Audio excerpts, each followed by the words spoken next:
gente que sofre com uma dor assim, sabe, na região aqui da bacia, sofre com a constipação intestinal. E há mulheres com uma queixa comum, a gente até já discutiu isso aqui, o ressecamento vaginal. Por causa de quê? Por causa da menopausa. E aí, para essas e outras situações, existe um caminho. A fisioterapia pélvica, que ajuda bastante com exercícios específicos. E eu estou recebendo aqui hoje a fisioterapeuta e também osteopata, a Laís Medeiros, né? Muito obrigada, primeira vez que vem. Você. Seja bem-vinda. Prazer te conhecer. Prazer é todo meu, vamos conversando, porque eu disse algumas das situações. Mas antes da gente chegar nisso, o que, afinal de contas, é essa região da bacia que a gente sente dor e muita gente fala assoalho pélvico? O que é isso, Laís? Bom, a fisioterapia, né, nosso objetivo é realmente trazer uma funcionalidade desse músculo, né? E aonde que está esse músculo? Esse músculo é como se fosse um assoalho mesmo, o nome. Eu trouxe uma pelvizinha aqui para a gente poder conversar um pouco melhor. É como se fosse a base, ela é uma sustentação, essa musculatura dessa região pélvica. Então a gente tem alguns órgãos pélvicos, a gente tem a porção final do intestino, que é o reto, a bexiga, o útero. A única coisa que sustenta esses órgãos pélvicos é o assoalho pélvico. Então a gente já pode imaginar que o assoalho pélvico, ele sofre muita sobrecarga, né? Então a gente visa a funcionalidade desse músculo. E aí com a idade e com alguns probleminhas de saúde, vai prejudicando? Eu brinco com as pacientes assim, a gente sempre trabalha toda a musculatura na musculação, né? E aqui não deixa de ser um músculo, um grupo muscular, mas que todo mundo vai deixando. E aí com a idade, com a queda hormonal que a gente tem do estrogênio, a gente vai perdendo um pouco essa força, esse tônus, essa elasticidade desse músculo. Então a tendência é que ele fique fraco. Então, com a idade, a gente vai envelhecendo, a gente vai perdendo esse tônus. Então, é muito comum, além do ressecamento que você falou, a gente perder também a continência, o controle. Então, é muito comum entre as mulheres, recebo muito no consultório, a incontinência urinária. Que não consegue controlar o xixi. Não consegue controlar, não consegue. E isso impacta diretamente na vida, né, da mulher, na vida social, no sair de casa, aquele desconforto. Autoestima, né, Laís? Exatamente. Vou fazer o seguinte, eu vou pedir ao Marcelo, querido, e aos meninos aqui, porque eu quero levantar, porque ela trouxe esse exemplo aqui de como é a pelve, essa almofadinha muito bonitinha.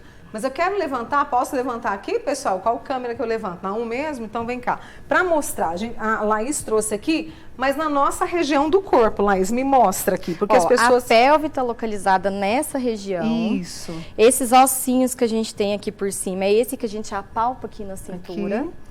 E atrás a gente tem o sacro, que no finalzinho do sacro a gente tem o cóccix, né? O famoso cóccix que todo mundo conhece. Então, esse contexto todo, tudo isso daqui é a pelve. Então, quando a gente senta, por exemplo, a gente senta em cima desses ossinhos aqui.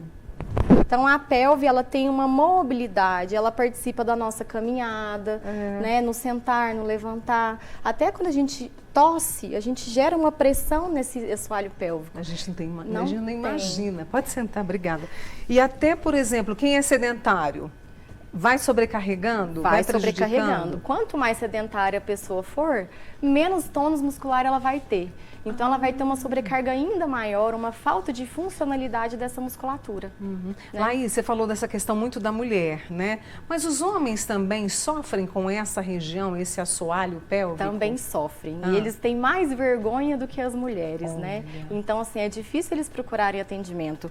Mas homens, principalmente que têm qualquer disfunção sexual, ou passou por alguma cirurgia de próstata, ou até o próprio câncer de próstata, ele vai perdendo um pouco essa funcionalidade dessa musculatura. Então, é mais comum ainda a perda urinária, é comum a disfunção erétil. Então, para tudo isso, a fisioterapia pélvica traz tratamento e resolução, né, para esse tipo de queixa. É um desconforto, né? Muito grande. Você tem uma pergunta? Participe dessa conversa comigo, com a fisioterapeuta e osteopata Laís Medeiros. Pode mandar no 99897.000, que é o meu WhatsApp.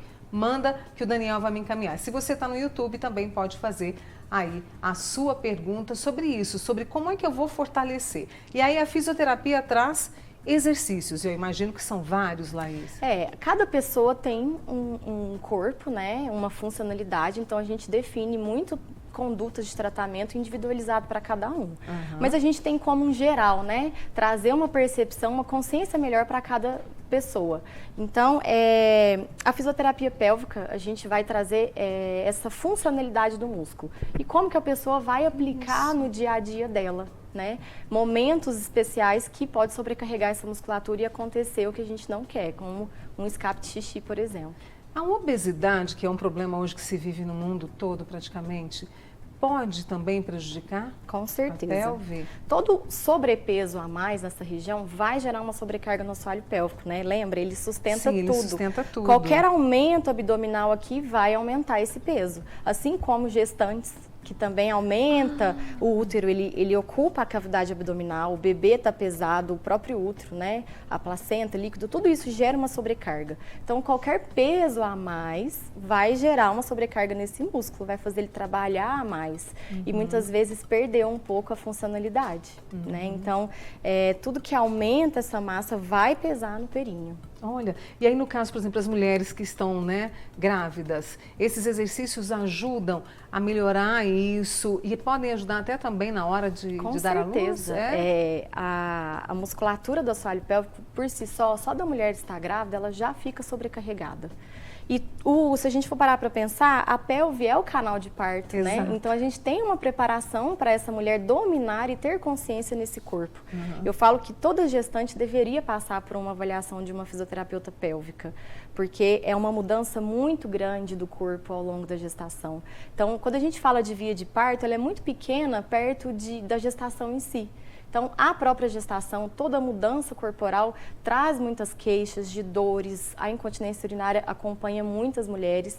E eu falo que, assim, é muito comum na gestação, mas não é normal. Não é normal sentir dor, não é normal perder urina, né? Então, junto com a osteopatia, eu agrego muito nos atendimentos, porque a fisioterapia foca um pouco na pelve, né? E a osteopatia me traz esse olhar global do paciente. Então, quando a gente olha para a pelve, para ela trabalhar em equilíbrio, a gente precisa de um corpo todo em equilíbrio, não só a pelve. Só essa Exatamente, parte, né? Então, explica para o pessoal o que é osteopatia, para quem nunca ouviu falar. A osteopatia é uma terapia manual que visa realmente olhar para o corpo como uma unidade. Né? Então, para que tudo funcione em equilíbrio, a gente tem uma interação e uma comunicação de vários sistemas. Esse sistema, se um falha, alguma coisa vai acontecer de errado. A partir do momento que o paciente tem uma dor, já vai atrapalhar tudo, o funcionamento, né? Então, a osteopatia, a gente vai trabalhar a causa de qualquer queixa que o paciente tenha. Então, a gente não foca em trabalhar os sintomas. A gente vai atrás do que está causando aquele problema, né? E muitas vezes o sintoma, eu falo que ele é a pontinha do iceberg. Lá embaixo tem um problema danado que vem com aquele sintoma que só está aparecendo. Então, com a osteopatia, a gente averigua. São técnicas manuais, técnicas mais sutis. Dentro da osteopatia eu me especializei em obstetrícia, né? Então tem técnicas diferentes porque aquela mulher tá com tudo alterado, o útero está ocupando um lugar muito diferente, um bebê ali. Certo. Então, através de técnicas manuais a gente vai averiguando, avaliando e já tratando o que aquela paciente está me apresentando e que pode estar causando a queixa principal que ela me trouxe, né? Aí essa dor ela pode aparecer até quando a pessoa faz exercício, por exemplo, Exatamente. A mulher que planejou para engravidar, e o homem ali também que faz o exercício, né? Mas a dor pode aparecer. Só que esta condição de já ser uma pessoa ativa ajuda mais? Com certeza. A mulher que é ativa, né, igual eu falei, o tônus muscular vai ser outro. O assoalho pélvico, Mônica, ele contrai assim. Se eu precisar levantar, ele vai estar contraído. Se eu der uma tosse, ele vai estar contraído. Se eu virar o corpo de uma vez, ele vai contrair, entendeu? Então, ele é um músculo que ele participa, a gente fala que é antecipatório ao movimento, a uma tosse, a um espirro, né? Então, aquela mulher que está mais ativa, esse assoalho pélvico, ele está mais acordado ali, ele está mais ativo, né? Então, ele não está preguiçoso. Ele participa dessa parte de contenção, da parte urinária, da parte fecal, e ele participa de estabilidade pélvica, né? Então, o fato de levantar, ele tem que entrar em ativação para proteger as minhas articulações. E isso ajuda até no envelhecimento também. Eu estou pensando aqui, porque como você falou, ele antecipa o movimento. E claro que a gente vai ali trabalhando a nossa longevidade com tudo que a gente tem, mas essa preocupação é importante para a nossa autonomia. Exatamente. A pessoa deu um espirrozinho, opa, perdi. Já mostrou que esse músculo não está fazendo a função que ele precisava, que seria estar contraindo antes daquele espirro, né? E até para caminhar ali com 70, 80 anos, não é? Quando a gente pensa na velhice, né, o movimento básico, o simples fato de levantar de uma cadeira, a gente tem que trabalhar vários grupos musculares ali, né? E o assoalho pélvico. Né? Fora assim, quadríceps, você vai levantar, isso, tem que ter uma força, né, de coxa. Mas para todo movimento, o assoalho pélvico está ali participando, né? Então é importante são vários grupos musculares se comunicando entre si, né?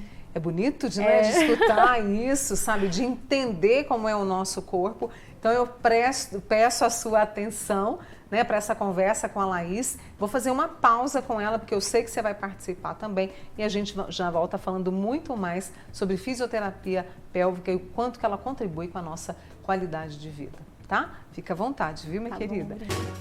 Muito bem. Tem muita gente que sofre com a dor aqui nessa região, que é a nossa região pélvica, por vários fatores. Hoje você traz a Laís Medeiros, que é fisioterapeuta e também osteopata e trabalha com exercícios, trabalha muito essas queixas. Vou trazer as perguntas da turma que está participando aqui comigo, né? A Irene, não, peraí. Eu fiz uma colonoscopia, já fez essa. A Nilza, deixa eu ver aqui outra pergunta. A Maria Badia, normalmente a mulher não tem perda urinária, ela pode ter perda na hora da relação? Se sim, qual o tratamento? A fisioterapia pode ajudar? Sim, pode acontecer de ter uma perda urinária ali após a relação sexual. É uma questão que a gente considera disfuncional, né? Não é normal, mas às vezes aquele relaxamento pós-relação sexual pode acontecer. A gente tem tratamento para isso e o ideal é que não aconteça, né? Quando procurar, né? Porque eu acho que é uma dúvida, assim, agora, vou ou não vou? Então, eu falo que tem como a mulher ter alguns sinais que ela pode identificar. A perda urinária, independente de qualquer situação que seja. A gente tem na perda urinária uma urgência. Sabe aquela mulher que está muito apertada, ela corre pro banheiro e aí parece que antes de sentar, ela perde um pouquinho. Também é um tipo de incontinência, né? Aquela sensação de peso ali na região pélvica também é uma disfunção. Pessoas que não sabem segurar um punzinho ali, isso pode também estar relacionado com uma fraqueza dessa musculatura. E disfunções, né? Dor na relação sexual nunca é normal. A gente tem aí etapas, a mulher, ela é diferente do homem nessa parte, né? E muitas vezes a mulher pode ter a dor, mesmo estando preparada para a relação sexual. O ter a dor pode estar relacionado a um tensionamento dessa musculatura. Então, um tônus alterado, que não relaxa. Inclusive, a Elizabeth tem 57 anos e ela diz que sente muita dor na relação sexual. O envelhecimento, junto com a menopausa, a gente tem uma queda hormonal. A queda do estrogênio favorece esse ressecamento, diminui o tônus dessa região, né? Então, tudo isso vai poder gerar dor. E aí a gente tem um fator a mais. Essa mulher que, às vezes, tem a dor pelo ressecamento, quando ela vai para o ato sexual, ela já gera uma tensão, porque o corpo dela já tem uma memória ruim daquela dor. Então, sem ela perceber, ela gera uma tensão, porque ela se prepara para a dor. Né? Então, ela tem dois quesitos aí. Além do ressecamento, ela começa a desenvolver o que a gente chama de vaginismo, que é quando a mulher gera uma contração e isso vai, com certeza, doer na hora da penetração. Qualidade de vida. Então, a gente consegue melhorar muito, trazer funcionalidade, percepção do corpo para essa mulher. Olha só, tem uma amiga nossa aqui. O diabetes tipo 1 pode influenciar no escape? Ela tem 45 anos e o filho nasceu com 4,750. Nasceu criado, como a gente brinca. Quando a gente fala diabetes, fica uma informação muito vaga, né? Então eu preciso entender toda uma história dessa mulher, né? Como que tá a vida dela, se ela é sedentária, se ela faz atividade física, se ela tá um pouco sobrepeso, se é uma questão que ela vem desde uma gestação, quanto que ela engordou nessa gestação, né? Um bebê que nasceu grande. Então, a gente não pode falar que a diabetes influencia diretamente, mas a diabetes pode estar relacionada com outras questões de saúde que pode sim estar interferindo no escape. Muitas amigas participando, viu, Laís? A querida Betânia falou que tem incontinência urinária por esforço e tem que fazer uma cirurgia, ela vai colocar aquela fita sling, né? e gostaria de saber se a fisioterapia também pode ajudar e como é feito, quer dizer, são exercícios, são aparelhos? Eu falo que é essencial. Então, assim, a fisioterapia pélvica, a mulher tem uma indicação cirúrgica, ela é necessária num pré-operatório, para a gente já trabalhar essa musculatura antes da cirurgia. Entendi. O pós-operatório dela vai ter uma resposta muito mais rápida em questão de recuperação, né? Então, no consultório, eu preciso entender como que essa mulher domina essa musculatura, qual que é o grau de força que ela tem. A gente tem vários tipos de força. Então a gente tem uma força que a gente contrai rápido, uma força que a gente segura por mais tempo. E isso ao longo do dia, essa musculatura trabalha de formas diferentes. Então eu recomendaria ela fazer a fisioterapia antes mesmo da cirurgia para melhorar esse pós, e no pós, na reabilitação, a gente vai ter uma resposta muito melhor dessa musculatura. Tem uma amiga nossa que diz que tem 49 anos, não está conseguindo segurar o xixi. Ela tem que fazer a cirurgia do períneo? Ou não tem nada a ver? Não é resolutivo isso, né? 100%, tá? Muitas vezes as mulheres fazem a cirurgia e não tem aquela resposta que espera 100%. Eu falo que é uma junção, né? Eu brinco que é um combo de coisas. Então ela precisa trabalhar essa musculatura. Só fazer a cirurgia do períneo não vai trazer função para esse músculo. Essa função, ela está modulada aqui, sistema nervoso central, musculatura, dando comando. Então, ela pode fazer essa cirurgia e continuar com a perda urinária. O que ela precisa realmente é ter uma consciência corporal, dominar essa musculatura e saber fazer a contração, né? Então, no consultório, nos atendimentos, eu trago essa percepção para a mulher e a gente começa a aplicar no dia a dia. Ao longo das sessões, a gente tem muitos exercícios que a gente faz com o uso de dispositivos específicos da fisioterapia para trabalhar essa força, para melhorar essa força, e muitas tarefinhas de casa, né? Então ela vai aprender comigo como e de que forma que ela vai aplicar no dia a dia dela. Se ela faz um esporte, a gente vai tentar trazer para o esporte. Legal. Se ela é uma pessoa que fica muito tempo sentada de frente a uma tela de computador, muitas orientações para essa pessoa que fica sentada, porque querendo ou não, ela está sentada aonde? Em cima desse períneo. Em cima desse períneo, né? Entendeu? Tem uma amiga que disse aqui que está fazendo a fisioterapia, que são tantas perguntas. A Célia, do bairro Minas Gerais. Olha, ela falou, Mônica, comecei com a intenção de prevenção para antes da menopausa. Juntando aí alimentação, água, tudo isso é tão importante. A nutrição é muito importante. Só para te explicar, o café, ele é algo que ele ativa mais a musculatura da bexiga. Olha. Então, mulheres que consomem muita cafeína pode alterar essa questão do escape, né? A nossa forma preventiva é a menos, né? É meio cultural isso. As pessoas procuram quando tem um problema e não, a gente pode agir antes de surgir os problemas, né? E a gente vai falar muito com a sua ajuda de fisioterapia pélvica para as nossas amigas e para os nossos amigos. Com certeza. Tá? Deixa eu apresentar mais uma vez essa querida Laís Medeiros, fisioterapeuta e osteopata com a gente aqui. Muito obrigada a você que participou. Boa semana. Muito obrigada, tá? Viu? Até a próxima. Deixa eu encerrar aqui mandando um beijo para essa turma. Menina, é tanta gente participando comigo que eu até chego a me perder aqui de tanta gente bacana. Aqui nas conversas, olha, Marinês, a Cira também está comigo, a Francinete, a turma toda, Vanderleia. Vanderleia, muito obrigada, tá? Amanhã eu tô de volta com vocês às 2h30. Siga com a gente na programação e muito obrigada sempre pela parceria, tá? Até amanhã.